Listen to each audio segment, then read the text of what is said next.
नमस्कार दोस्तों विदेश जाने का सपना आजकल हर कोई देखता है क्योंकि बाहर की लाइफ ही कुछ ऐसी है। शुद्ध वातावरण, शुद्ध खाना पीना, बढ़िया रहना सहना। कोरिया से भी बहुत सारे लोग अच्छे जीवन की उम्मीद में ऑस्ट्रेलिया चले जाते हैं, लेकिन कोरिया से ऑस्ट्रेलिया आई हुई कुछ लड़कियों के साथ कुछ ऐसा होता है कि ऑस्ट्रेलिया आना ही उनकी लाइफ की सबसे बड़ी गलती बनकर रह जाता है। हरियाणा में रेवाड़ी के रहने वाले बलेश धनखड़ को ऑस्ट्रेलिया में 7 मार्च को 40 साल कैद की सज़ा सुनाई जाती है। उस पर ड्रग्स देकर 5 कोरियाई महिलाओं से रेप और हिडन कैमरा से वीडियो बनाने समेत 39 आरोप साबित होते हैं। सिडनी कोर्ट सज़ा देते हुए कहती है कि ये उनके द्वारा दी गई सबसे कठोर सज़ा है। धनखड़ को 30 साल तक पैरोल भी नहीं मिल सकेगी। सज़ा सुनकर धनखड़ रो पड़ता है। उसने ज़मानत मांगी लेकिन जज ने इनकार कर दिया। आखिर धनखड़ के रेप से जुड़ा पूरा मामला है क्या? कोरियाई लड़कियों से धनखड़ का क्या संबंध था? मैं आपको सारी कहानी सिलसिलेवार तरीके से सुनाऊंगा, लेकिन उससे पहले एक छोटी सी रिक्वेस्ट है कि अगर आप इस चैनल पर नए हैं तो चैनल को सब्सक्राइब कर दीजिएगा और वीडियो को लाइक कर दीजिएगा। बलेश धनखड़ मूल रूप से रेवाड़ी के संजरपुर गांव का रहने वाला है। उसके पिता एयरफोर्स से रिटायर्ड हुए और फिर दिल्ली शिक्षा विभाग में वो अधिकारी रहते हैं। वहाँ से उसके पिता 8 साल पहले रिटायर हो जाते हैं। बलेश का एक भाई और भी है जो रेवाड़ी की राधा स्वामी कॉलोनी में रहता है। साल 2006 में बलेश स्टूडेंट वीज़ा पर ऑस्ट्रेलिया जाता है। पढ़ाई पूरी करने के बाद उसने वहाँ की ABC British America tobacco Sydney trends के अलावा कई बड़ी कंपनियों में डाटा विजुअलाइजेशन एडवाइज़र के तौर पर काम किया। इसके बाद वो ऑस्ट्रेलिया में ही रहने लगता है। धनखड़ ऑस्ट्रेलिया की लड़की से शादी करना चाहता था, लेकिन माँ बाप उसकी शादी किसी भारतीय लड़की से ही करवाना चाहते थे। भारतीय लड़की से शादी करने के बाद वो पत्नी को भी अपने साथ ऑस्ट्रेलिया ले जाता है। बलेश 2006 में स्टडी वीज़ा पर ऑस्ट्रेलिया गया था। इसके बाद उसने वहाँ पर कई कंपनियों में काम किया। धनखड़ कोरियाई ड्रामा देखने का शौकीन था, इसलिए वो उनकी भाषा और कोरियन मूल की महिलाओं की तरफ आकर्षित हो जाता है। वो कोरिया की भाषा सीखता है। इसके बाद उसने कोरियन युवतियों को फंसाने की साजिश रचने लगता है। वो एशिया पार्टनरशिप के नाम से एक फ़र्ज़ी कंपनी खोलता है। इसके बाद 2017 में ई-कॉमर्स वेबसाइट गमेट्री पर कोरियन से इंग्लिश ट्रांसलेटर की जॉब का फर्जी विज्ञापन देता है। उसके पास नौकरी की तलाश कर रही कोरियाई महिलाओं ने आवेदन दिए। बलेश ने उन्हें इंटरव्यू के बहाने बुलाना शुरू कर दिया। उसके टारगेट पर अकेली काम की तलाश करने वाली और सिडनी में नई नई आई कोरियन महिलाएं होती थी। बलेश ने कोरियन महिलाओं को फंसाने के लिए ही ये फर्जी कंपनी खोली थी। जब कोई कोरियन युवती इंटरव्यू के लिए आती तो वो उसे होटल हिल्टन कैफ़े में बुलाता था। इस दौरान वो डिनर का ऑफ़र देता था। ओपेरा हाउस का नज़ारा दिखाने का उनसे वादा करता था। इससे युवतियाँ उसके झांसे में आ जाती थी। उसके बाद वो वर्ल्ड स्क्वायर टावर में अपने अपार्टमेंट में उनको ले जाने का कोई ना कोई बहाना बनाता था। धनखड़ कहता कि उसकी कार की चाबियाँ अपार्टमेंट में रह गई हैं। चाबियाँ लेने के लिए युवतियों को अपने अपार्टमेंट तक ले जाता, फिर उन्हें शराब या आइसक्रीम ऑफ़र करता जिसमें कि उसने पहले ही नशे की गोलियां मिलाई होती। अब चूँकि युवतियों को नौकरी की ज़रूरत होती, इसलिए वो इससे इनकार नहीं कर पाती, मगर शराब या आइसक्रीम खाते ही युवतियां बेहोश हो जाती। फिर धनखड़ उनके साथ बेहोशी की हालत में ही रेप करता था। इस दौरान वो हिडन कैमरे से उनकी वीडियो भी बनाता था। अब आइए जानते हैं मामले का खुलासा कैसे हुआ। दरअसल धनखड़ काफ़ी देर से ये घिनौना काम करता आ रहा था और शायद कभी पकड़ा भी ना जाता, लेकिन एक दिन वो एक कोरियन युवती को बेहोश करके जब उससे रेप कर रहा था तो उस लड़की को होश आ जाता है।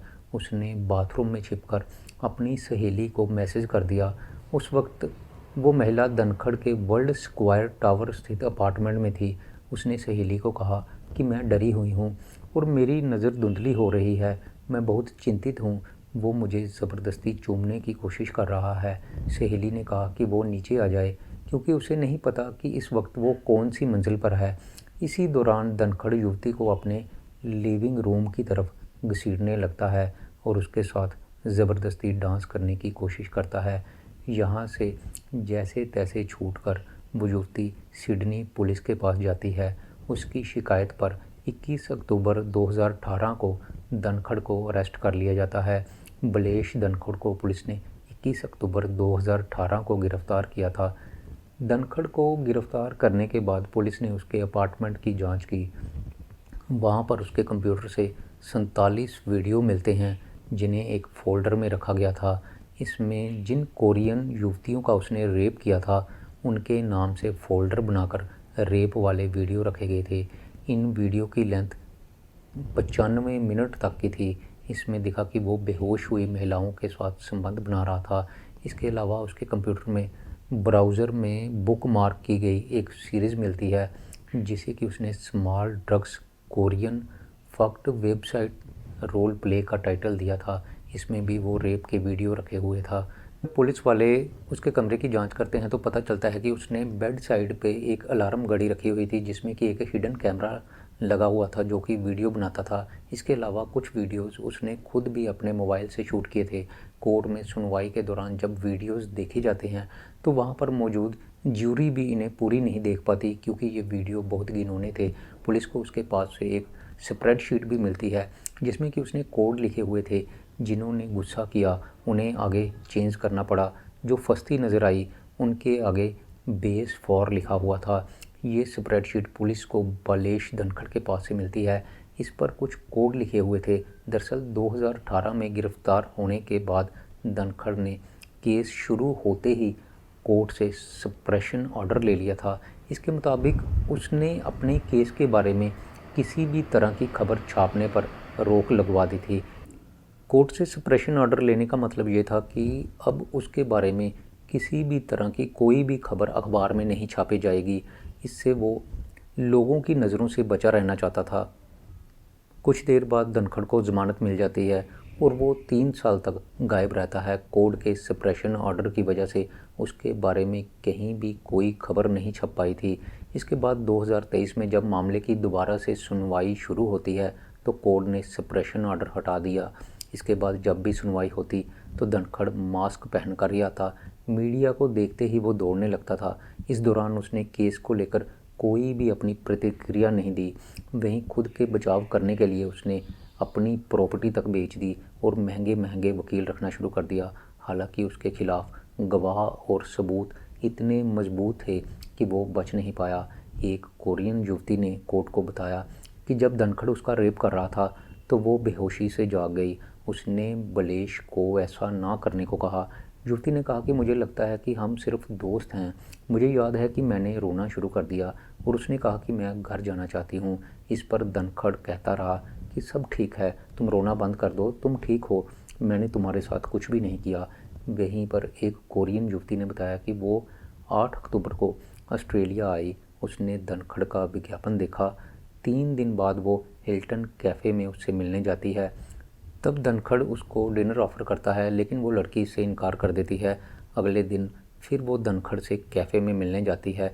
वहाँ पर उसने कुछ डॉक्यूमेंट ट्रांसलेट करने के लिए दिए। तब उसने एक कोरियन रेस्टोरेंट में डिनर और एक वाइन का ऑफ़र मान लिया। चूँकि वो लड़की कोरिया में भी ड्रिंक करती थी इसलिए उस पर वाइन का असर नहीं होता। डिनर ख़त्म होने के बाद धनखड़ उससे कहता है कि मैं तुम्हें घर तक छोड़ देता हूँ। धनखड़ ने कहा कि उसे कार की चाबी जो है वो मिल नहीं रही, लगता है कि मेरे अपार्टमेंट में रह गई है, मुझे उसको लेने वहाँ पर जाना होगा, तुम भी मेरे साथ चलो। वो लड़की धनखड़ के साथ उसके अपार्टमेंट में चली जाती है। वहाँ पर वो उसको रेड वाइन ऑफ़र करता है। कोरियन म्यूज़िक वीडियो देखते हुए वो लोग वाइन पीने लगते हैं।